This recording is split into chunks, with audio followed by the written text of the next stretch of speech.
There's another article that Inman released this morning about a real estate agent who kind of is explaining her position on why she loves working at Redfin. So for years, there's obviously, as you know, being in the real estate space, we're 1099 independent contractors. Well, Redfin, as you know, has W-2'd employees.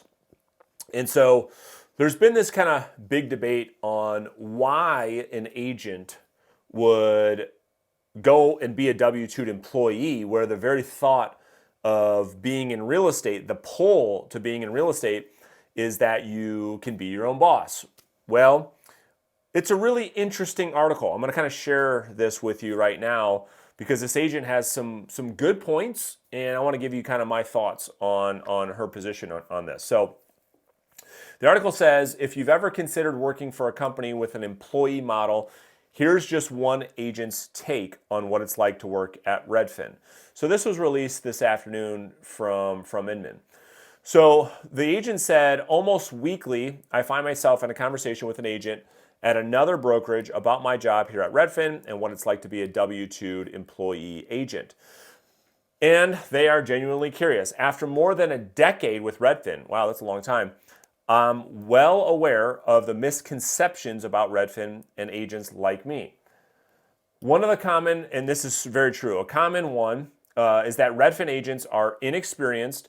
And considering I've done over 600 transactions in my career, I usually laugh this one off.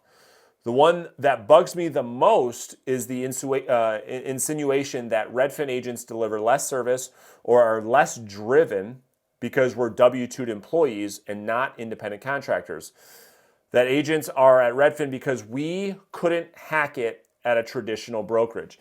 And to be fair, that is the big argument. The big argument that traditional agents have against like the W-2'd employee agents at Redfin is like, oh, you couldn't hack it in the real world, so you're going to go take a job where they give you everything, they give you a salary and all these different things.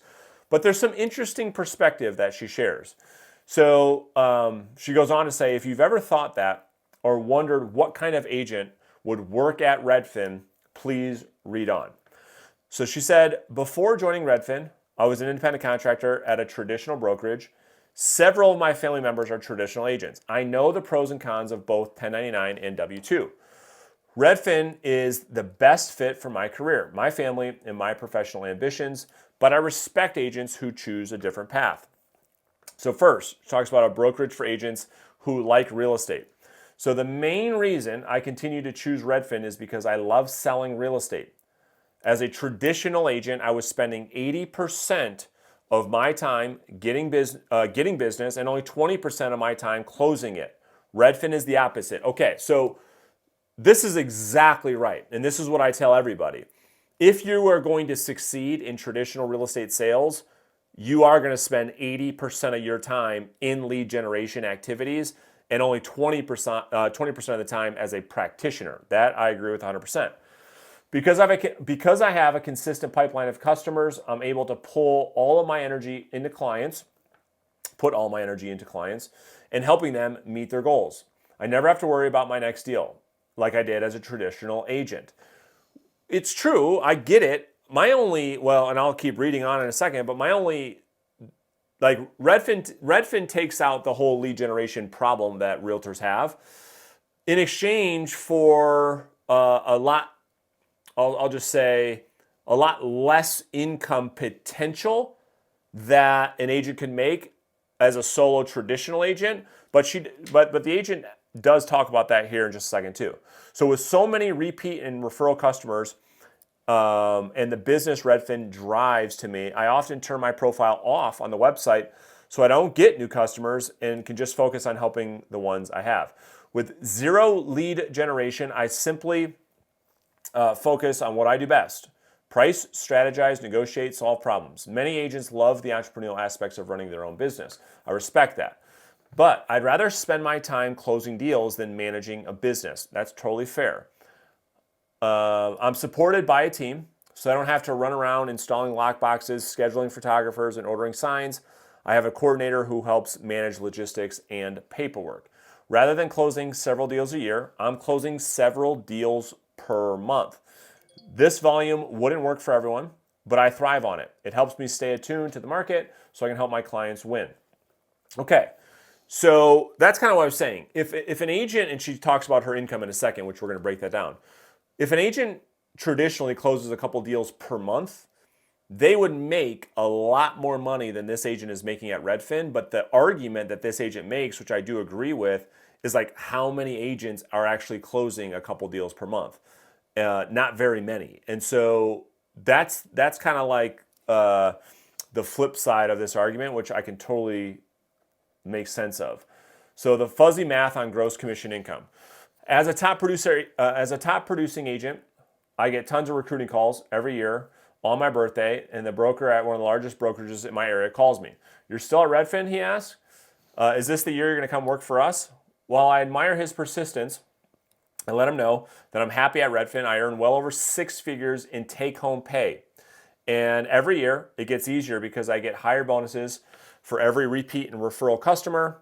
I have a significant amount of Redfin stock and continue to occur more, building my nest egg for the future. So it just goes on to talk about like the difference between gross commission income and actual net income, which I totally agree with. So I want to find a part. Okay, right here. So I've done the math. I come out ahead at Redfin every time. I have no expenses whatsoever. Redfin covers all my mileage, my phone bill, MLS, and association dues, and licensing costs. I don't pay for leads or personal marketing.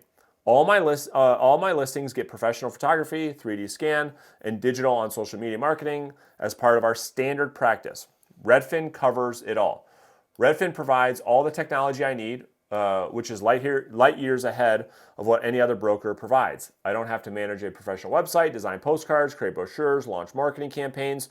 I don't have to do any of that stuff. And here's the thing, right? So this is the part that I agree with, and you can go on. I'll link to the article below this video. The point with this article that I found interesting is the agent has a point.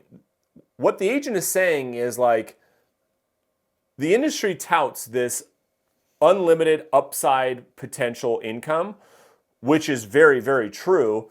But the reality is, very small percentage of agents actually do well in real estate. The vast majority, I mean, over 90% are failing miserably. The article even talks about that like most agents are going from commission check to commission check. Most are like having to borrow against future commissions from their brokerages. And so or I don't know if it's a man or a female. I keep saying she, but the agent, let's just see. Yeah, it is. Lynn, well, I'm going to assume Lynn is the agent's name. She goes on to say, like, I'm willing to give up that potential upside, that like that pie in the sky dream for a more consistent business model where I don't have to worry about lead generation. And that was the thing that was interesting to me the most, because most agents should probably be in a world like that. Like, most agents can't survive on their own. Most agents are never going to do what it takes from a lead generation standpoint. And therefore, I get it. I understand it's a great article, because I think there's a lot of people that hate against agents that go into these models, or a lot of agents that, like the whole team thing, like look down upon being on a team. Most agents need to be in a world where lead generation is solved for them, because in most cases, left to their own, they're never ever going to prospect. They're never ever going to do enough lead generation for them to actually make any substantial income in this industry. So wanted to share that with you, but I do want your thoughts. I want your thoughts on both of these stories. I want your thoughts on, what are your thoughts on this agent's story that working at Redfin, and your thoughts on using love letters to get your offers accepted. Let me know in the comment section beneath this video.